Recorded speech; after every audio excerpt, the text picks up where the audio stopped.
আমার পূর্ববর্তী বক্তা বলেছেন তাদেরকে যাতে আত্মরক্ষামূলক যে প্রশিক্ষণ সেটাও দেওয়া হচ্ছে। আরেকটা কি দেওয়া হচ্ছে, এডুলেশনস ট্রেনিং, সেটাও ক্লাস 9 থেকে 10 পর্যন্ত যারা পড়াশোনা করছেন তাদেরকে এডুলেশনস ট্রেনিং দেওয়া হচ্ছে। সেখানে স্বাস্থ্য ও স্বাস্থ্যসম্মতভাবে জীবনযাপন, বাল্য বিবাহের কুপ্রভাব আমরা সবাই জানি, আমরা ত্রিপুরা কিন্তু এটা ফেস করছি। 18 বছর নিচেই মহিলা মেয়েদের বিয়ে হয়ে যাচ্ছে, বিশেষ করে সাউথ ডিস্ট্রিক্ট, সিপাহীজলা, ঊনকোটি, এরকম কয়েকটা জেলার মধ্যে আমরা দেখছি। তো এই বিষয়ে যারা এখানে গার্জিয়ানরা আছেন আমি বলবো তাদেরও বিরাট দায়িত্ব, এবং তার জন্য যে অ্যাওয়ারনেস দরকার তার জন্য আমরাও পরিশ্রম করছি মানুষের কাছে নিয়ে যাওয়া। এরকমও দেখেছি এর বিরুদ্ধে ত্রিপুরারই একটা মেয়ে, এবং সে একটা সংখ্যালঘু সম্প্রদায়, সে নিজে এই কুপ্রথার বিরুদ্ধে সে মানে ফাইট করছে, এবং তাকে রাষ্ট্রপতি মহোদয়া উনি কিন্তু ওনাকে প্রাইজও দিয়েছেন। তো এই জিনিসগুলো আমাদের তরফ থেকে এখন করছে। শুধু তাই নয়, আপনারা নলছড়ে, যখন আমি এডুকেশন মিনিস্টার ছিলাম, হায়ার এডুকেশন মিনিস্টার, আমাকে সেখান থেকে বলছিল যে নলছড়ে খুব প্রয়োজন বিভিন্ন কারণে, যেটা এখানে বলা যাবে না, যে একটা মহিলা কলেজ সেখানে দরকার। তো আমরা মহিলা কলেজ সেখানে আমরা খুলেছি, এবং এই শিক্ষাবর্ষ থেকে সেটা শুরু হচ্ছে। সেখানে যারা মহিলারা যারা কাজ করেন তাদের যাতে নিরাপদ ভাবে থাকতে পারে তাদের জন্য এখানে ওয়ার্কিং উইমেন হোস্টেল 4টি অলরেডি কার্যকর করা হয়েছে। শুধু তাই নয়, আরো প্রায় 114 কোটি টাকা ব্যয়ে 10টি ওয়ার্কিং উইমেন হোস্টেল আরো তৈরি হচ্ছে, সেটারও অলরেডি কাজ স্টার্ট হয়ে গেছে।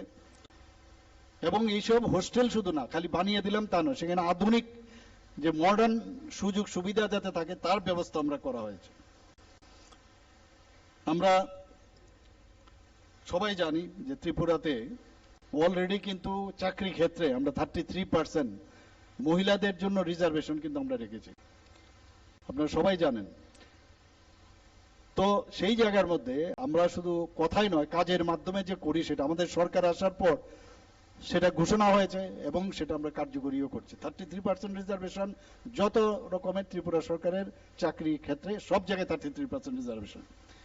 মহিলাদের সুরক্ষার জন্য আমাদের 8টা ডিস্ট্রিক্ট আছে, এবং 8টা ডিস্ট্রিক্টের মধ্যে পশ্চিম ওয়েস্ট যে ডিস্ট্রিক্ট আছে সেখানে 2টো, মোট আমাদের 9টা পুরোপুরি মহিলা দ্বারা পরিচালিত আমরা পুলিশ থানা করেছি, এবং সেখানে মহিলারা যাতে গিয়ে কথা বলতে পারে, মহিলাদের অফিসারদের সাথে কথা বলে।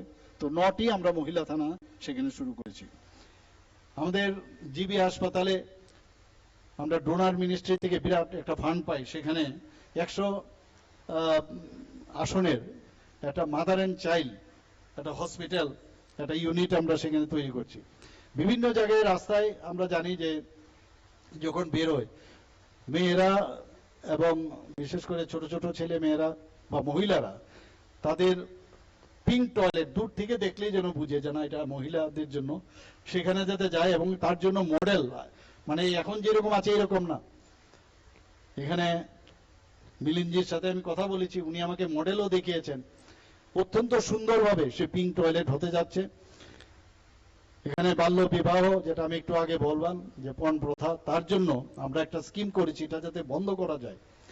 অন্তর্দয় পরিবার যারা আছেন ইনিশিয়ালি আমরা সেটা ডিক্লেয়ারও দিয়েছি, এবং সেই স্কিমের নাম দিয়েছি মুখ্যমন্ত্রী কন্যা বিবাহ যোজনা, এবং তাতে করে 50,000 টাকা করে আমরা তাদের বিবাহের জন্য আমরা সেটা দিয়েছি।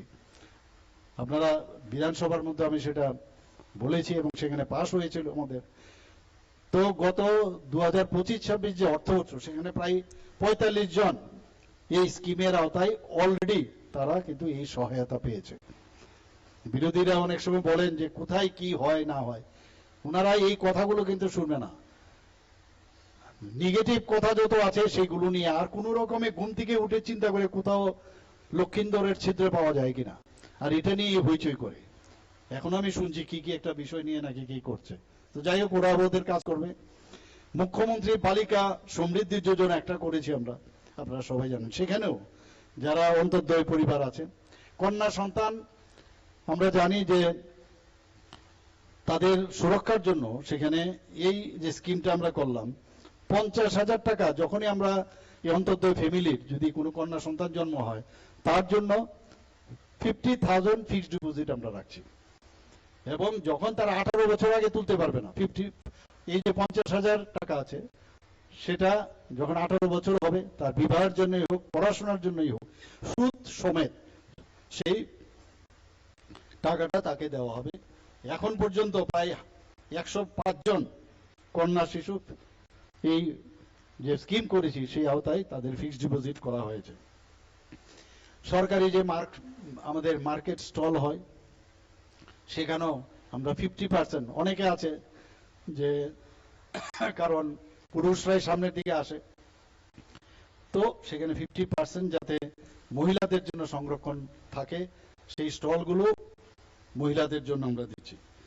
অনেক সময় দেখা যায় জমি আমরা খরিদ করি, আমরা কিনি, সেখানে জমি কিনতে গেলে সাধারণত আমি কিনতে যাচ্ছি তো আমার নামে, কিন্তু 1% স্ট্যাম্প ডিউটি যদি কম পাওয়া যায় তা আমার মিসেসের নামে বা মেয়ের নামে সেটা আমরা করছি। অর্থাৎ মহিলাদের সেই সুযোগটা কিন্তু চলে এসছে। আজকে এখানে যারাই উপস্থিত আছেন আমি তাদেরকে বলবো যে আমরা চাই ত্রিপুরাতে একটা সুন্দর পরিবেশ হোক এবং আমরা সবাই একসাথে মিলে আমরা সবাই হাতে হাত মিলিয়ে একটা নতুন ত্রিপুরা আমরা আগামী দিন করব, নতুন ভারত তৈরি করার নির্মাণ আমরা করব। আজকে স্কুলের পরিবেশ আরো সুন্দরভাবে কিভাবে করা যায় তার একটা কম্পিটিশন থাকা উচিত। অন্যান্য স্কুলগুলো আমি দেখেছি যে তাদের সরকারি স্কুল হলেই মাথার মধ্যে একটা থাকে যে এটা এইভাবেই সরকারি স্কুল চলবে, এরকম না। এখন আগে হাসপাতালেও আমরা যখন যেতাম, হসপিটালে আমরা নিজেরা আমরা চাকরি করেছি, হসপিটাল মানে সেখানে একটা ভাঙা চেয়ার থাকবে আর সামনে একটা টেবিল থাকবে, পর্দা কেটে সিস্টার কেটে সেই পর্দাটা বানিয়ে মানে টেবিলের মধ্যে রাখবে, এই তো ছিল। আর এখন যখন কর্পোরেট স্টাইলে সব হচ্ছে, মানুষ চায় মডার্ন ওয়েতে থাকার জন্য, তো সরকারি স্কুলগুলোর মধ্যেও মডার্নাইজেশন আমরা করছি, কিন্তু তার দেখভাল যেন প্রপারলি হয় কম্পিটিশনের মাধ্যমে। অ্যাটলিস্ট পয়সা কিন্তু আমরা কর্পোরেট স্টাইলের যে স্কুল কলেজগুলো আছে তার থেকে বেশি খরচ করি। সবকিছুতে আপডেট লাগে, স্মার্ট থাকতে হবে, স্মার্ট ক্লাস তৈরি করছি, টিঙ্কারিং ল্যাব তৈরি করছি, সবকিছু করছি। তাহলে কেন না স্কুলের মানে একজন ডাক্তার যখন কোনো পেশেন্ট দরজার ভিতর দিয়ে ঢুকে তখন তার গেট দেখে মানে তার সেখান থেকে তার ডায়াগনোসিস স্টার্ট হয়। তো স্কুলের প্রবেশ থেকে আরম্ভ করে স্কুলের প্রতিটা জায়গায় যেন যেহেতু কম্পিটিশনের যুগ এখন সেটা কর্পোরেট স্টাইলই যেন সেটা হয়। আমি এখানে সেক্রেটারি মহোদয় আছেন, ওনাকে আমি বলবো প্রতিটা সরকারি স্কুল এইরকমই হোক এবং তাদের এভরিথিং, তাদের চলন বলন, তাদের কথাবার্তা এভরিথিং, শিশু স্কুলের তো নাম আছে, তো সেখান থেকে যেন বিচ্যুতি না করে সেটাকে আরো কিভাবে প্রপারলি আরো করা যায় সুন্দরভাবে সেই আশা আমি করছি। এবং যারা আজকে এখানে বাইসাইকেল পাচ্ছে তাদেরকে আমি অভিনন্দন এবং আমি আশা করি ওদের যে মা বাবার যে আশা আকাঙ্ক্ষা সেটা পূর্ণ হবে। সবাইকে অসংখ্য ধন্যবাদ, নমস্কার, জয় হিন্দ।